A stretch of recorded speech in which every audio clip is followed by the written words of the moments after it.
I'm Dottie Souza, and I believe in angels. And hopefully you do too. Today we have a special guest, Roland Comtois, international medium. And without further ado, Roland, hello, thank you for coming. Thanks, I appreciate being asked. Thanks so much. Yes, and the last show was wonderful. Thank you. As you know, I'm not surprised there. But on a more serious note, to do with the angels, there's a lot going on in the world. And people are always asking me, how can you believe in angels when there's just so much going on?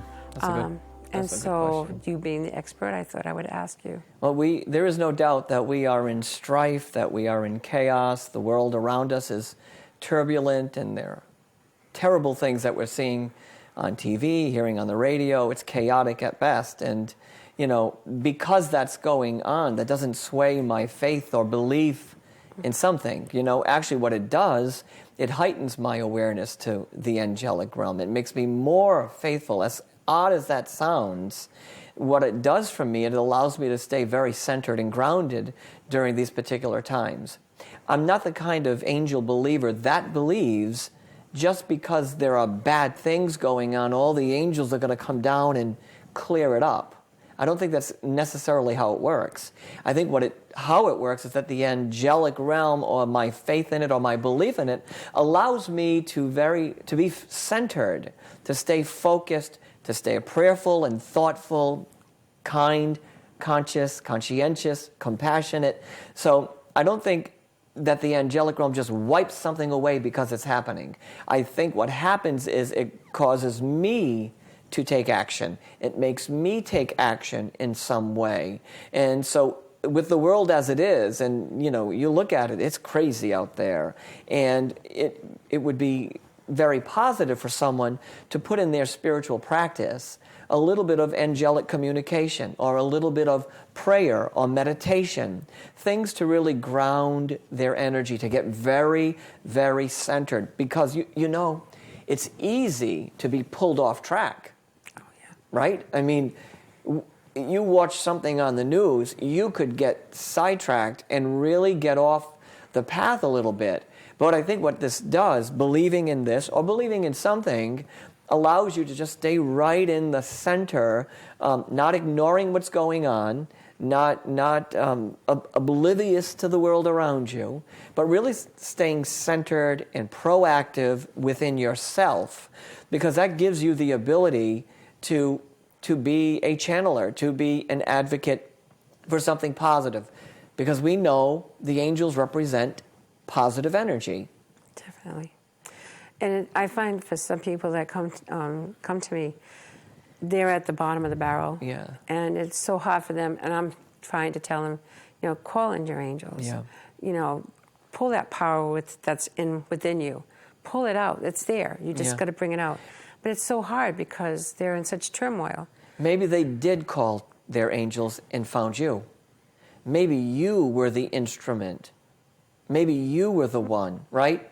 You know, you think about the person who's down and out, and they find the right person to communicate with here in this physical world. Maybe in that moment you were the instrument of peace, the ambassador of love, the ambassador of support.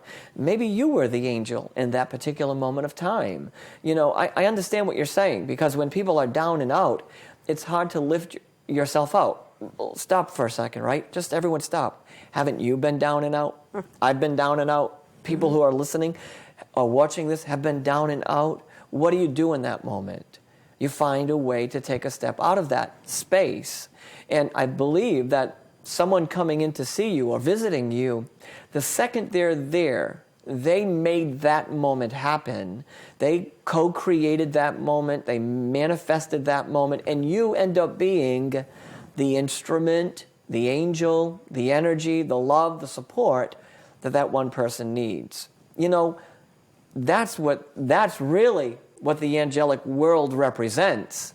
It's this earth angel job that you do when you do what you do, or I do what I do. Something happens in that moment that's very significant. It's very significant. You know what else happens in that moment? The person that you've just communicated with, the person that you just talked to, the person that you just touched, the person that you just helped, takes that energy, walks out of that doorway, and takes a step in their own lives. And then they begin to take the energy that you gave them, that you believe so much came from the source or some place, you gave it to that person, you then touch that person beautifully, lovingly. They walk out into their lives and they take that same energy that you gave them and they transform their life in some way. Maybe not all at once, but maybe slowly and surely they will go through some change.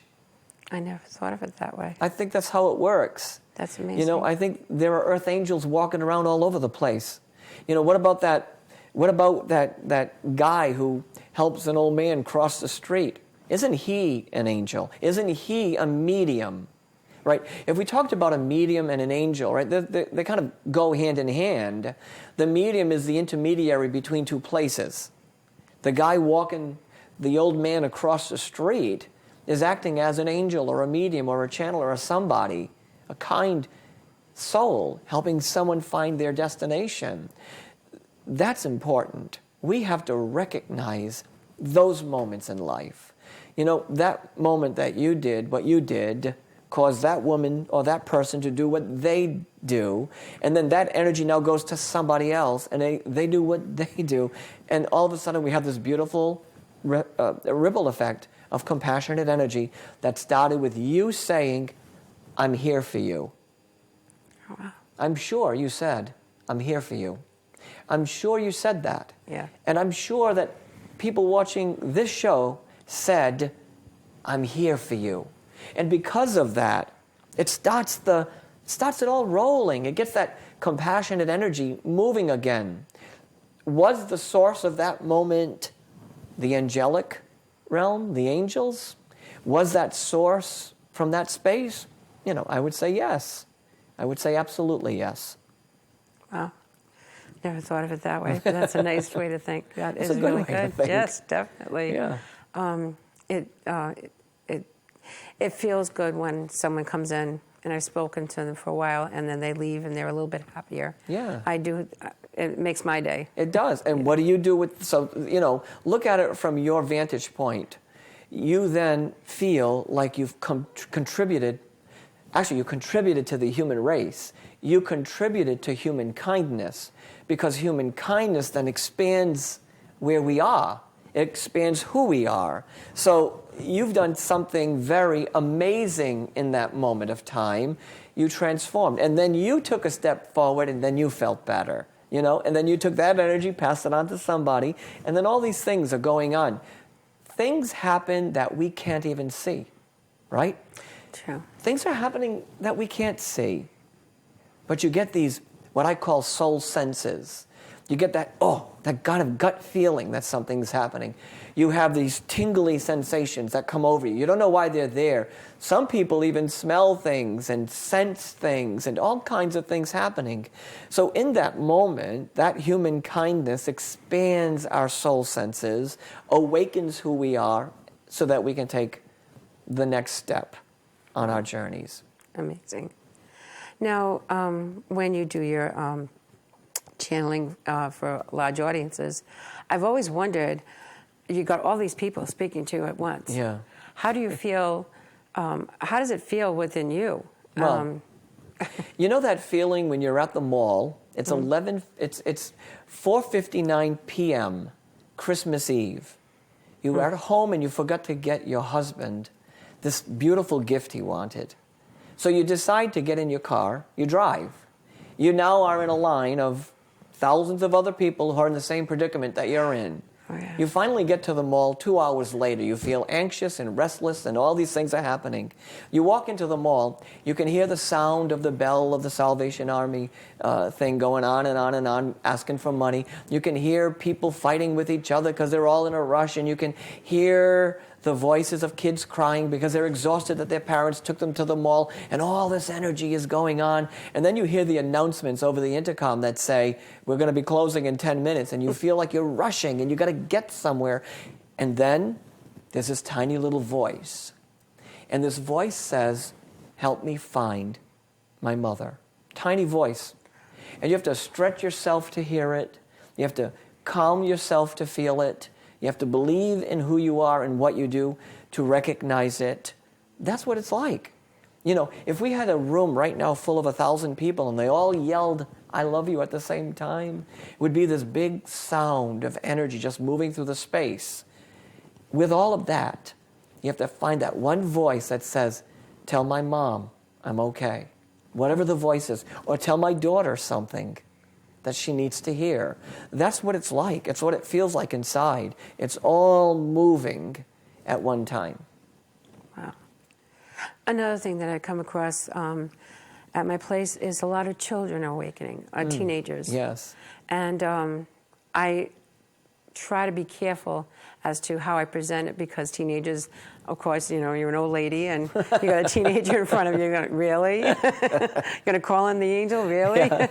So how do you approach those in that age bracket where they're looking for something? Well, you know, I get lots of calls from parents whose kids see things, feel things, hear things, sense things, know things, and they want to know if it's okay. You know, we are at an age where, or a time where the children are advanced. We can, you know, they're advanced. They know more, they sense more, and they're going to tell more. And so our jobs as parents, I'm a father of a 23-year-old daughter who on 9/11 was having verbal conversations with something in her room. Oh, wow. She has a sensitivity about these things. Your grandkids probably have a sensitivity about these things. What we have to do is we have to nurture the next generation of children to share what they see and feel, so that they don't get stifled, so that they don't get pushed away like it doesn't matter. I write in my first book about a little girl, 2 years old, never met her grandfather, never met him, never saw a picture of him, never understood who he was, nothing at all. One day she's home and she's sitting with her family and they open the photo album and the little girl looks at a picture and she said, "That's my grandfather." How would she know that? Maybe because her sensitivities are heightened. Maybe there's something special about her that allows her to see beyond that doorway, beyond that experience. So, you know, what I would do is I nurture my kids. I would nurture them and let them share their story without stifling them. You know, by the way, I'm a nurse by profession. So I always say to everybody first, get everything medically checked out first. Get yourself checked out, make sure everything's okay. After that, the door's wide open. Take a look and see what your kid is saying, because there may be some beautiful message hidden in all of that. You know, so it's so wonderful. I know you travel all over. Yes. And do you feel that, I know that you've gone to Italy and so many other places, do you feel that the energy is different in these different parts of the world? Or? I feel the energy is different in the United States.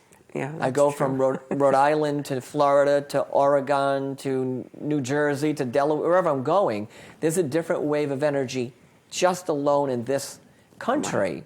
You know, there are some states where the people are more open to receive someone like me, and some people that are more closed. You know, but when I'm speaking about other countries, I've found that in Ireland they were more open to me. Right? In England, well, there's a big story about England. I was there when the Icelandic volcano erupted, so I was trapped there. And don't get me going about that. I was trapped there, and that's a whole different story for another time. But, you know, they were open. And Italy, I'll be speaking in Italy in 2015 for the first time. So in the countries that I visit, or in the cities or the states that I visit, there's a difference. There's a different energy everywhere. It's different everywhere. Yeah. Do you feel that other certain places in the United States and above, beyond, that some people are more receptive to in the angelic realm and the energies than others as far as belief system? I will tell you that in 1999 to 2000, the belief monitor went up. Things started to change. On September 12, 2001, the monitor changed. Things started to change. People started to find their connections. I noticed that when we have life-changing, earth-shattering world events, something changes, right? Something shifts. People go back to who they are. I will never, ever, ever forget the events of 9/11, right? I will never forget the events of 9/12. I will never forget how people stretched for the next one. And I will never forget being at an event in Chappaqua, New York, and in the room of, I don't know the numbers of people, there was a lady sitting in the back, and all she wanted to do was, I'm getting emotional telling you the story. All she wanted to do was, know that the angels guided her husband who passed on 9/11 to the other side. What was most profound is that the audience turned around, looked at her, and held her close, held her in their embrace. I won't forget 9/12, when humanity's reach stretched beyond something, where we were able to say to each other, I love you, thank you for helping me, thanks for looking out for me. Something happened that allowed us as a human race to see things differently. So there are events in our lives that make our faith grow or make our awareness or sensitivities grow, and those were a couple of them that happened. And I saw the change. Now, since 9/12/2011, it's gone down a little, right? It's shifted again, and humanity is on the upswing again, and people are coming back to saying, I think I believe in something. Do you think it's real? I think there's something out there, Roland. Do you think it's real? Well, I believe, right? I'm the guy that believes, and I share my belief as if it's on my sleeve. That's how much I believe that it's right here, right now. And so I think there's a change, and it's a significant change, and it's happening now again. Good. So good for us, I guess, right? Definitely. That we're standing stronger and more united, because that has to happen. I find that there's a lot of fear out there, too. Yes. And I just want to tell them, just substitute the fear for love. Yes. And you get through whatever. So if you walked into a living room and you saw this beautiful chair, right? And one side said fear and the other side said love, which one would you go to automatically? Love. You'd go to that side. Somehow it's easier, believe it or not, it's easier to be in that space than it is to be in the space of fear. Fear causes all kinds of physical, mental, emotional, and spiritual commotion inside. This other side, and sometimes it's not easy, that side needs to be chosen because that fills you, fuels you, takes care of you, gives you something to move forward. The fear side causes commotion on every level. I understand why you're there, though. I understand the reasoning why we end up there. We end up there because we don't believe in ourselves. We don't believe in something. We're overwhelmed by something. I mean, I understand the circumstances, but being in fear, living in fear, is much more work than being on the other side of that experience. Definitely. Yeah, it's a lot more work. Before we wrap things up, I would like to see maybe you addressing the audience, giving Sure. them some oomph. I would love to do that. Okay, Thank you very for that. I appreciate it so much. Yes. Again, thanks for inviting me. Oh. And thank you, all of you, for being here and listening to Calling All Angels. One of the things that I've been thinking about lately, and in my own quiet prayers and meditations, it's crystal clear to me that those angels are there for a service, for a reason, for a purpose. And they're there to lift you up and guide you and really bring you back to your center, to the grounded, settled space within yourself. So what I want to tell you is, just take some time. Just take a little bit of time. Maybe even right now.